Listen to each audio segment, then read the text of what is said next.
Hi dear JEE students and parents, welcome back to my channel. NTA నుంచి already 12వ తారీఖు అయితే results వస్తాయి అన్నడము. 11వ తారీఖు మనం వీడియో కూడా చేసాము. 11వ తారీఖు ఫైనల్ ఆన్సర్కి వస్తుంది. లాస్ట్ ఇయర్ ఏంటంటే ఆల్మోస్ట్ ఆల్ 10వ తారీఖు లాస్ట్ ఇయర్ కథనం ప్రకారం ఏంటంటే మనకి 10th నేను ఫైనల్ ఆన్సర్కి రిలీజ్ చేసాడు. 11th వచ్చేసి రిజల్ట్స్ అయితే డిక్లేర్ చేయడం జరిగింది. ఇంతకీ ఎక్కువ ఎందుకు లేట్ జరిగింది? బిగ్ షాక్ ఇచ్చినట్టయితే మరి ఆల్రెడీ మరి చెప్తాం కదా, మనం ఒక సామెత చెప్పినప్పుడు సావు కపురు చల్లగా చెప్పినట్టు ఎన్టీఏ వాళ్ళు కూడా ఏంటంటే ఈ చల్లని కపురు, ఈ కపురు చల్లగా చెప్తున్నారు. ఇప్పుడు కాదు రిజల్ట్స్, ఇప్పుడు కాదని వీళ్ళు కథనం ఇవ్వటం అయితే జరిగింది. మరి ఎన్టీ కూడా అఫీషియల్ కథనం ప్రకారం అఫీషియల్ డేట్స్ మీద నిలబడతల్లా. వీళ్ళు లాస్ట్ ఇయర్ కూడా వీళ్ళు ఎలాగైనా చేశారు ఇబ్బంది. లాస్ట్ ఇయర్ ఏం చెప్పారు?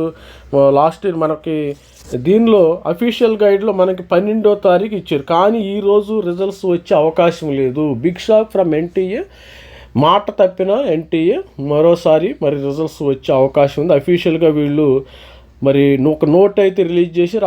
ఆ నోట్ చూద్దాం. ఇదమ్మా ట్విట్టర్ హ్యాండిల్లో పెడతాం జరిగింది. JEE main 2020 session 1 results. The results of the JEE main 2020 session will be now declared by 16కే వేసారమ్మ వీళ్ళు. సావు కపూర్ చల్లగా చెప్తారని మనం ఒక సామెత చెప్తా ఉంటాం చిన్నప్పుడు. చల్లగా చెప్పినట్టు వీళ్ళు కూడా ట్విట్టర్ హ్యాండిల్లో పెట్టారు. 16th ఫిబ్రవరి 2026 మాత్రమే. 12 అంటే 4 రోజులు డిఫర్ చేశారు. అమ్మ ఇంత లేట్ ఎందుకు చేశారు అనేది, మరి ఎందుకు చేశారో మరి దాని గురించి కూడా సమగ్రంగా మరి విశ్లేషిద్దాం. మరి 16 మరి ఫైనల్ ఆన్సర్కి ఎప్పుడు వస్తుంది? మరి ఫైనల్ ఆన్సర్కి కూడా రావాలి కదా. ఫైనల్ ఆన్సర్కి అంటే మరి 16 అంటే 15 కానీ 16 మార్నింగ్ కానీ ఇస్తాడు.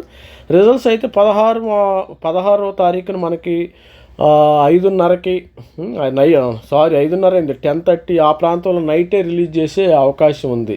ఇది students big shock from NTA. Big shock from NTA results ఎప్పుడు? రిజల్ట్స్ డేట్ మారింది. ఇది ఈ వీడియో యొక్క సారా. స్టూడెంట్స్ ఇలాంటి షాకులకి మీరైతే అలవాటు పడి ఉండాలి. లాస్ట్ ఇయర్ కూడా నేను గత 2-3 సంవత్సరాల నుంచి ఎన్నో షాకులు చూస్తాం ఎన్టీఏ వాళ్ళ నుంచి. వాళ్ళు ఒక మాట మీద నిలబడరు అనమాట. ఇప్పుడు 12వ తారీఖు అన్నారు, 12వ తారీఖు అన్నారు, కానీ ఇది 16కి అయితే వెళ్ళింది. మరి చూద్దాం. 16 ఇచ్చేస్తారు, ఇబ్బంది లేదు.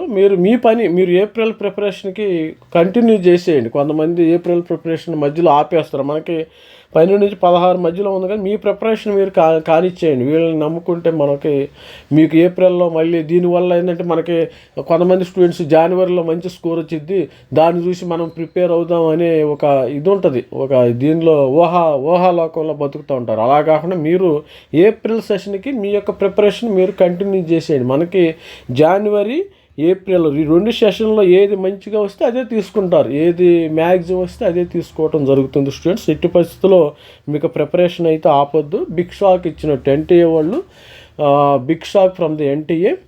మరి రిజల్ట్స్ ఇప్పుడు కాదు, మరి ఎప్పుడు వస్తాయి? ఇది వార్తా కథనం. మనకి 16వ తారీఖున రిజల్ట్స్ వచ్చే అవకాశం ఉంది. అంటే 16వ తారీఖు ఇచ్చేస్తారులేమో, దానిలో నో డౌట్. కంగారు ఏం పడద్దు. ఇవన్నీ ఇలాంటి షాకులు మేము ఎన్నో ఇంతకుముందు చూస్తున్నాం. గత 2-3 సంవత్సరాల నుంచి కూడా వీడియోలు చేస్తున్నాం కాబట్టి అప్పుడే మేము చూడటం అయితే జరిగింది. మీకేం ఇబ్బంది ఏమి లేదు. మీ రిజల్ట్స్ మీకు వస్తాయేమో. మనకి ఫైనల్ ఆన్సర్కి ఎప్పుడు వస్తుందో కూడా మరి చూద్దాం ఒకసారి. చెప్పలేము చూడండి. మరి ఫైనల్ ఆన్సర్కి మనకి 13 ఇస్తాడో 14. నాకు తెలిసి రిజల్ట్స్కి ముందే 15వ తారీఖు కానీ 16వ తారీఖు కానీ వచ్చే అవకాశం ఉంది. స్టూడెంట్స్ ఇది మనతో టచ్లో ఉండి మన ఛానల్ సబ్స్క్రైబ్ చేసుకోండి. ప్రతి ఒక్కరు కూడా సబ్స్క్రైబ్ చేసుకోవటం వల్ల ఏంటంటే ప్రతి డేటా మీకు అందుబాటులో ఉండటం అయితే జరుగుతుంది. ఇది స్టూడెంట్స్ మరి మన దగ్గర అయితే మెంటర్షిప్ ప్రోగ్రామ్ ఉంది. మెంటర్షిప్ ప్రోగ్రామ్ తీసుకునే వాళ్ళకి మనము 2,500 రూపాయలు నామినల్ ఫీజు, చాలా చాలా తక్కువ. మనం ఎవరు కూడా ఇంత రేటుకి కొంతమంది స్టూడెంట్స్ ఫోన్ చేసి సార్ ఇంత రేటు మరి 10,000 తీసుకుంటున్నారు, మరి 2,500 చాలా తక్కువ అని నన్ను అడగటం జరుగుతుంది. సరే, స్టూడెంట్స్ బెనిఫిట్ కోసం కొంతమంది ఎక్కువ పెట్టుకోలేరు కాబట్టి వాళ్ళకి హెల్ప్ చేయాలనే ఉద్దేశంతో నేను చాలా తక్కువ రేటుకి మరి మెంటర్షిప్ ప్రోగ్రామ్ అయితే కండక్ట్ చేయడం జరిగింది. ఓన్లీ ఎఫ్సెట్ అయితే 2,000 రూపాయలు, 2 ఎఫ్సెట్ ప్లస్ జేఈ అయితే 4,000 రూపాయలు తీసుకోవడం జరుగుతుంది. 3,000 రూపాయలు అడ్వాన్స్డ్. మీరు అందరికి కూడా ఏంటంటే సీశాబ్ వరకు కూడా నేను సపోర్ట్ చేస్తానమ్మా. సీశాబ్లో కూడా మంచి సీట్స్ వస్తాయి అన్నమాట. జోసాలో సీశాబ్లో లాస్ట్ ఇయర్ సీశాబ్ మనకి ఆగస్ట్ 1కి మీ క్లాసులు జరుగుతాయి. క్లాసులు జరిగే వరకు కూడా మీ పిల్లలకి సపోర్ట్ చేయటం అయితే జరుగుతుంది. మీరు ఎటువంటి పరిస్థితుల్లో రిజల్ట్స్ అయితే వస్తాయేమో కంగారు పడారు. All the best. మన ఛానల్ అయితే మరి లైక్ చేయండి, ఈ వీడియోని ఎవరికి మరి షేర్ చేయండి, అందరికి కూడా షేర్ చేయండి. All the best. Thank you. Bye. This is me Ravikumar sir signing up. Thank you.